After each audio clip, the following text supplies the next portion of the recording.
Welcome to my channel.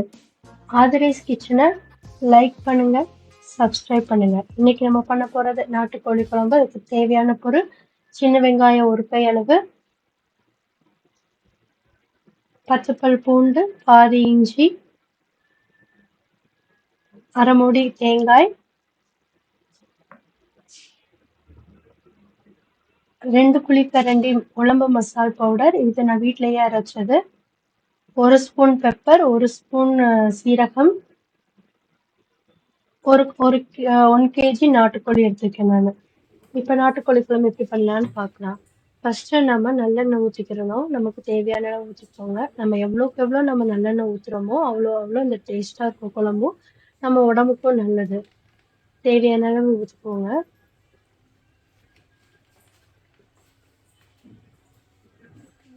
எண்ணெய் காயவும் வெங்காயம், சின்ன வெங்காயம் நம்ம எடுத்து வச்சிருக்கதை நம்ம போட்டுக்கோங்க. சின்ன வெங்காயமும் நல்லது உடம்புக்கு, அதனால சின்ன வெங்காயம் போட்டு நல்லா அந்த மெரூன் கலர் அந்த ப்ரௌனிஷாக ஆற அளவுக்கு நல்லா வதக்கிக்கோங்க.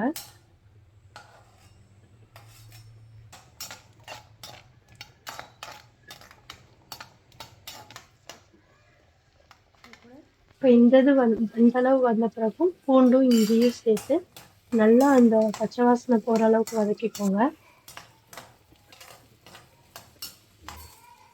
அப்புறம் அந்த பெப்பரை, சீரகம் அதையும் சேர்த்துக்கோங்க.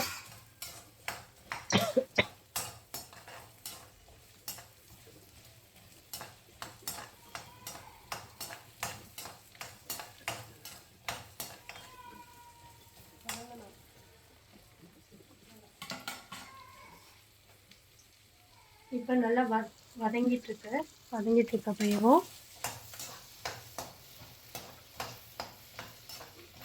இந்த பச்சை வாசனை போகிற அளவுக்கு நல்லா வதங்கணும்.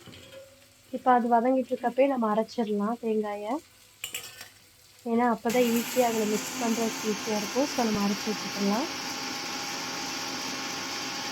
இப்போ என்ன பண்ண போகிறேன்னா, நான் மசால் பொடியை நான் சேர்க்க போகிறேன். அந்த மசால் பொடி நல்லா அடி பிடிக்காமல் கிண்டி விட்டுடலாம்.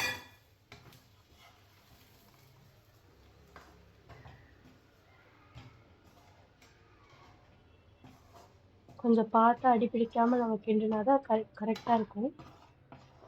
கொஞ்சம் சூடாயிடுச்சுன்னா ஆஃப் பண்ணிவிட்டு கூட திரும்ப ஆன் பண்ணிக்கிடலாம், கொஞ்சம் சூடு தனியாகவும். இப்போ நான் அந்த சூட்டில் என்ன பண்ணுறேன் அப்படின்னா, நான் துருவின தேங்காயும் போட்டு நல்லா கிண்டிக்கிறேன்.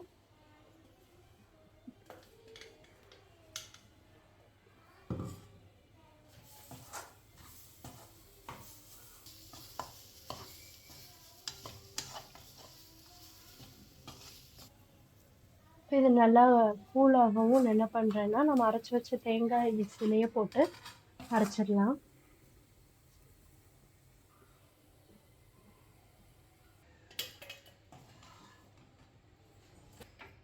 இப்போ நம்ம அரைக்கிறது என்ன கன்சிஸ்டன்சியில் இருக்கணும் அப்படின்னா, இந்த மாதிரி குறை குறைன்னு இருக்கக்கூடாது, இந்த மாதிரி வலுவலுன்னு இருக்கணும். அப்போ தான் இன்னும் நல்லாயிருக்கும் நமக்கு சாப்பிட்றதுக்கு. அந்த தேங்காய் இதெல்லாம் தட்டுப்படாமல் நல்லா வலுவலுன்னு இருக்கணும்.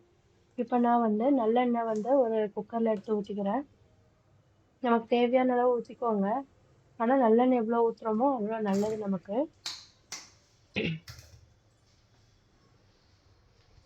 அது காயவும் நான் என்ன பண்ணுறேன்னா, நம்ம எடுத்து வச்சுருக்க சிக்கனை நான் ஆல்ரெடி வாஷ் பண்ணி வச்சுருக்கேன், மஞ்சள் உப்புலாம் போட்டு. அதை அந்த எண்ணெயில் போட்டு நல்லா நான் மிக்ஸ் பண்ணிக்கிறேன்.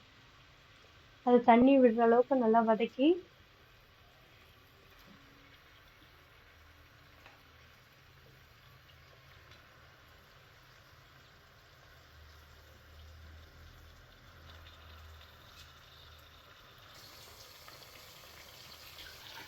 நல்லா அடிப்பிடிக்காமல் அதை நல்லா கிண்டி விட்டுட்டே இருக்கணும். அப்போ தான் அந்த ஆயிலோட நல்லா இந்த சிக்கனும் சேர்ந்து நல்ல ஸ்மெல் வரும், நல்லா தண்ணியும் விடும்.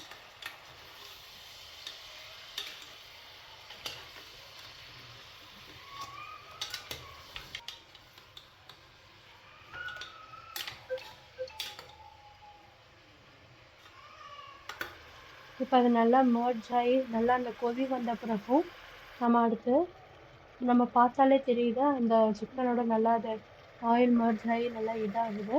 இந்த டைமில் நம்ம என்ன பண்ணோம்னா, நம்ம அரைச்சி வச்சிருக்க மசால் வினிதையும் வந்து இந்த சிக்கன் கூட சேர்ந்து நல்லா கிளறி விட்டுக்கணும்.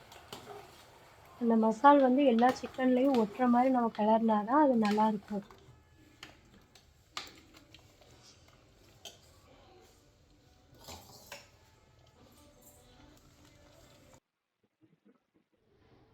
நான் அதுக்கு தேவையான அளவு தண்ணி ஊற்றி நல்லா கொதிக்க விட்டுட்டேன்.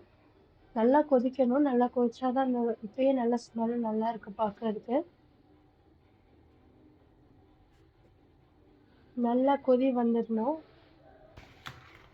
இந்த டைமில் எடுத்து பார்த்தாவே தெரியும். நாட்டுக்கோழி குழம்பு இப்போ பார்க்கவே நமக்கு ரொம்ப அழகாக இருக்கும். இப்போ நம்ம இதுக்கு மேலே வந்து அந்த கொதி வந்த பிறகுமே மேலே லைட்டாக நல்லெண்ணெயை ஊற்றி நம்ம இது பண்ணிடலாம்.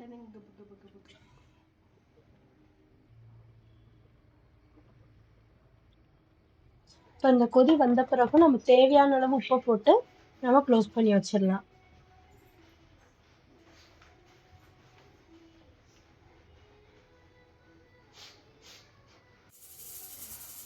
நான் ஒரு 2 விசில் விட்டேன். இந்த 2 விசில் விட்டுட்டு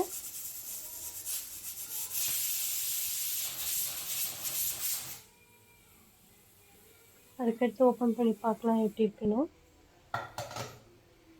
பாருங்க, இந்த மாதிரி நல்லா எண்ணெய் பிரிஞ்சு சூப்பராக நாட்டுக்கோழி குழம்பு ரெடி ஆயிடுச்சு.